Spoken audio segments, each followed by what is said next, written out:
26 सितंबर 2024 को ध्वज स्थापना भारत यात्रा के क्रम में परमाराध्य परमाधीश ज्योतिष पीठाधीश्वर अनंत श्री विभूषित जगत गुरु शंकराचार्य स्वामी श्री अविमुक्तेश्वरानंद सरस्वती 1008 जी महाराज उत्तर पूर्व की संस्कृति से समृद्ध प्रदेश नागालैंड की आर्थिक राजधानी दीमापुर के एयरपोर्ट पर अपने विशेष विमान से उतरे। गो प्रतिष्ठा ध्वज स्थापित करने निकले। इसी समय चुमुकेदिमा जिले के एडीसी श्री पॉलन जॉन के नेतृत्व में प्रशासन की टीम ने रोका और कहा कि आपको नागालैंड की सरकार ने गोध्वज स्थापना भारत यात्रा सभा करने के लिए निषेधात्मक आदेश पारित कर रखा है। आपके आने से प्रदेश की संवेदनशील स्थिति बिगड़ने की संभावना है।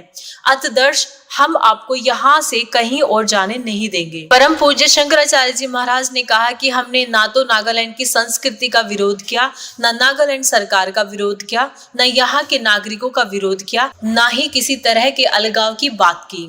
तो आखिर किस आधार पर हमें यहाँ नहीं आने दिया जा रहा है? यह हमारे संवैधानिक अधिकार का हनन है।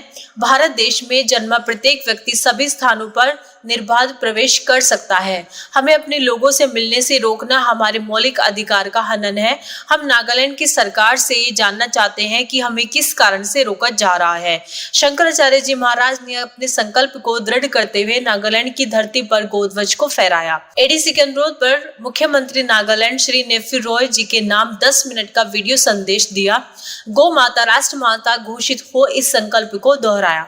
नागालैंड के सैकड़ों भगवत भक्तों ने व्यक्तिगत संदेश और फोन पर शंकराचार्य जी के आंदोलन का समर्थन किया, लेकिन अपने प्राण भय के कारण वे सब सामने नहीं आ सके। पूज्यपाल शंकराचार्य जी महाराज ने उनके सद्भाव को स्वीकारा और सबको धर्म पालन का आदेश दिया। श्री राम। आदरणीय नेफ्यू रियो जी, मुख्यमंत्री नागालैंड,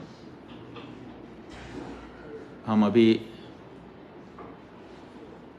दीमापुर एयरपोर्ट पर आपके प्रदेश में आए हैं और जैसा कि आपको पहले से ही पता है कि हम ये गौ प्रतिष्ठा ध्वज यात्रा पूरे भारत में निकाल रहे हैं। हमारा उद्देश्य ये है इस यात्रा के निकालने के पीछे कि गाय के बारे में एक राय पूरे देश की बना दी जाए। जहाँ जहाँ अगर किसी तरह की कोई समस्या है तो चर्चा करके उसमें क्या रास्ता निकल सकता है वो रास्ता निकाल करके सबको एक विचार का कर दिया जाए, ताकि ये जो रोज़ की लड़ाई झगड़े पूरे देश में हो रहे हैं ये बंद हो जाएं और लोगों का आपस में मेलजोल हो जाए, अच्छा वातावरण बन जाए। किसी प्रकार की किसी के साथ जोर ज़बरदस्ती करने के लिए हम नहीं निकले हैं, बल्कि उनके साथ बैठ करके संवाद स्थापित करने के लिए, उनकी समस्या सुनने के लिए और अपनी भावना बताने के लिए, और फिर दोनों के बीच में क्या रास्ता निकलेगा इसका रास्ता निकालने के लिए हम निकले हुए हैं। लेकिन अभी हम जब दीमापुर एयरपोर्ट पर आए हैं और अंदर कोहिमा आ रहे थे ताकि हम वहाँ आकर के वहाँ के लोगों से संवाद स्थापित करें, तो आपके द्वारा नियुक्त जो हमारे नाम और वो पूछ लो जी। आपका शुभ नाम? Deputy commissioner Chumukedima. आपका शुभ नाम? नाम?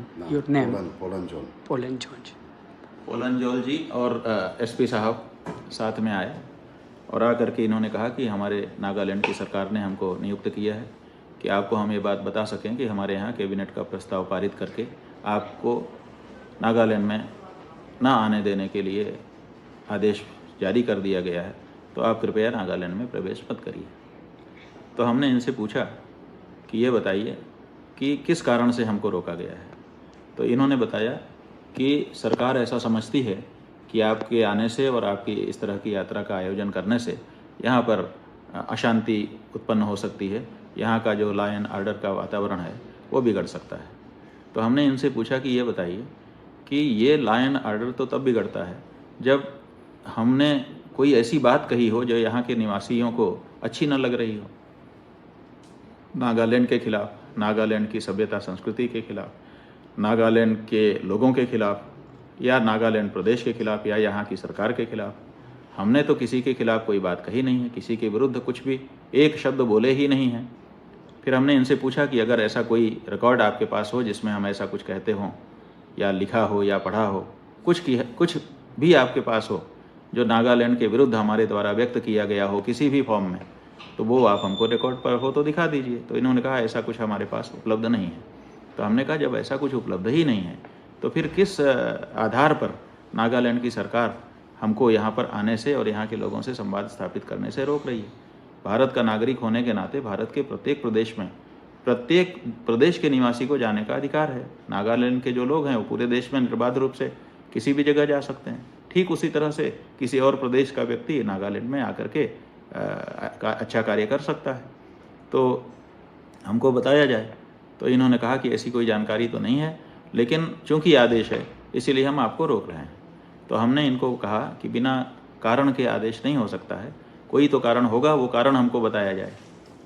इन्होंने कहा कि कारण हमको जानकारी में नहीं है, आदेश हमारे पास है, उसका कंप्लायंस करने के लिए हम खड़े हुए हैं। तो हमने इनसे कहा कि हमको मुख्यमंत्री जी से बात कराइए, हम उनसे पूछना चाहते हैं कि आखिर ऐसा क्या कारण है। हम यहाँ पर आए हैं तो हमारा जो पक्ष है उसको नागालैंड की सरकार ने नहीं सुना। उनको चाहिए था कि हमारे ऊपर रोक लगाने से पहले हमसे कंसल्ट कर लेते, बात कर लेते, तो हम अपनी बात बताते। अगर हमारी बात ऐसी होती जिससे के कारण कुछ अशांति उत्पन्न होने वाली बात होती, तब हमारे ऊपर रोक लगाना न्याय संगत होता। लेकिन हमने तो ऐसी कोई बात कही ही नहीं और हमारा पक्ष सुना ही नहीं गया। केवल कल्पना करके कि वो आएंगे तो अशांति हो जाएगी और हमारे ऊपर रोक लगा दी गई। हम समझते हैं कि ये हमारे ऊपर अत्याचार है। इसीलिए हम इनसे बार बार अनुरोध कर रहे थे, आपके एसपी साहब से, आपके कमिश्नर साहब से, कि किसी तरह से हमारी बात मुख्यमंत्री जी तक पहुंचाइए और वो हमको बताएं कि आखिर क्या कारण है। जहां तक हमारा प्रश्न है, हम आपको मुख्यमंत्री जी बताना चाहते हैं कि हम राजनीति में नहीं हैं, हम अपनी बात करते हैं। सनातन धर्म के होने के नाते सनातन धर्म की बात करते हैं, वो हमारा अधिकार भी है और हमारा कर्तव्य भी है। तो लेकिन हम किसी के ऊपर अपनी भावना, अपने जो नियम हैं उनको थोपते नहीं हैं, किसी के ऊपर जोर ज़बरदस्ती करते नहीं हैं। नागालैंड के विरुद्ध हमने कुछ बोला नहीं है। तो ऐसे में नागालैंड में हमारे प्रवेश पर आपने कैबिनेट की बैठक बुला करके रोक लगा दी, ये हमको नहीं उचित लगता है। तो हम चाहेंगे कि या तो आप हमको कहिए कि आप नागालैंड आओ, ऐसी कोई बात आप उसमें शर्त लगा दीजिए कि ऐसी कोई बात नहीं कहना जिससे अशांति हो जाए, वो तो हमको ठीक लगता है। अगर आप ऐसा प्रस्ताव कुछ पारित करते और हमको सूचित करते कि आइए, आपका स्वागत है, आने में कोई दिक्कत नहीं है, लेकिन ऐसी कोई बात मत करिएगा कि हमारा लॉ एंड ऑर्डर बिगड़ जाए, तब हम आपको समझते कि आप अपने प्रदेश का पक्ष लेकर के सही निर्णय कर रहे हैं। तो आप आगे के लिए या तो हमको कहिए कि आप आओ, शर्त जो आपको लगानी हो लगा दीजिए, और या तो फिर आप हमको कारण बताओ कि आखिर ऐसा क्या कारण है। जब हमने नागालैंड के विरुद्ध कुछ भी ना तो कहा, ना तो किया, ना तो लिखा, ना तो पढ़ा, ना तो सपने में सोचा, तो फिर आपने नागालैंड में हमारे प्रवेश पर क्यों रोक लगा दी। ये हमारे साथ आप अन्याय कर रहे हैं और आप तो मुख्यमंत्री के पद पर हैं, नागालैंड की जनता ने आपको वहाँ पे बैठाया है। तो सब लोग ये सोचते हैं कि भाई जिम्मेदार पद पर कोई बैठा है तो वो न्याय करेगा। तो आप हमारे साथ अन्याय मत करिए, हमारे साथ न्याय करिए, यही अनुरोध हम करना चाहते हैं। हम चाहते थे कि हम जब तक यहाँ बैठे हैं आपसे हमारी बात हो, लेकिन आपके अधिकारी संकोच कर रहे हैं कि हम कैसे सीधे सीएम साहब को कहें। तो ठीक है, अब उनका अपना संकोच है, हम उनको भी धर्म संकट में नहीं डालना चाहते हैं, इसलिए हम यहाँ से अभी प्रस्थान करेंगे। लेकिन इस आशा से करेंगे कि आप हमको एक हफ्ते के भीतर, एक सप्ताह के भीतर जवाब देंगे। जो भी आपका जवाब होगा उसके आधार पर हम आगे का कार्यक्रम सुनिश्चित करेंगे, और नहीं तो दोबारा आएंगे। ऐसी क्या बात है, किसी को बलपूर्वक नहीं रोका जा सकता। और हम भी जो चाहते हैं कि गौ हत्या रुके, बलपूर्वक नहीं रोकना चाहते हैं, हम तो बैठ करके उसका रास्ता निकालना चाहते हैं। तो ये बल वाला जो रास्ता आप अपना रहे हैं उसको छोड़ दीजिए, प्यार मोहब्बत वाला रास्ता निकालिए। हम बैठे, आप बैठे, यहाँ की जनता बैठे, हम लोग चर्चा करेंगे और देख लीजिएगा कि निष्कर्ष निकल जाएगा। ये गाय का जो मुद्दा है, आपके ऑफिसर ने हमको बताया है कि हम लोग इसको बहुत संवेदनशील मुद्दा मानते हैं।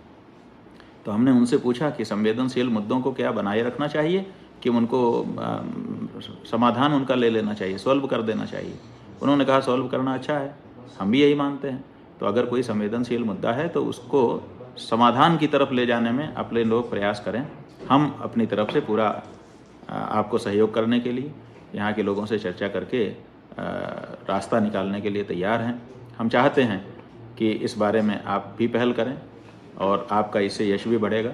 और ये जो सदा सदा के लिए समस्या बनी हुई है, बर्निंग इश्यू बना हुआ है, संवेदनशीलता बनी हुई है, रोज़ मारकाट मची हुई है, लोग एक दूसरे पे भरोसा नहीं कर पा रहे हैं, ये परिस्थिति दूर होगी तभी देश का भी और प्रदेश का भी और हम सबका कल्याण होगा। तो हम चाहते हैं आप सामने होते या टेलीफोन में आते तो हम आपसे बात करते, लेकिन वो मौका तो हमको नहीं मिल पा रहा है। कोई बात नहीं है, इस वीडियो के माध्यम से हम अपनी बात आपको कह रहे हैं। और ये प्रतीक रूप में ये देखिए, ये गौ माता का हमारा ध्वज है, गौ माता राष्ट्र माता इसमें लिखा हुआ है। यहाँ पर हम देखिए नागालैंड की धरती पे तो हम ही हैं और ये ध्वजा भी फहरा ही रहे हैं।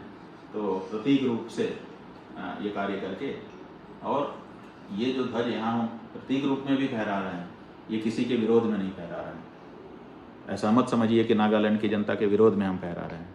हम ये फहरा रहे हैं अपनी आस्था के कारण, और अपनी आस्था व्यक्त करने का सबको अधिकार है।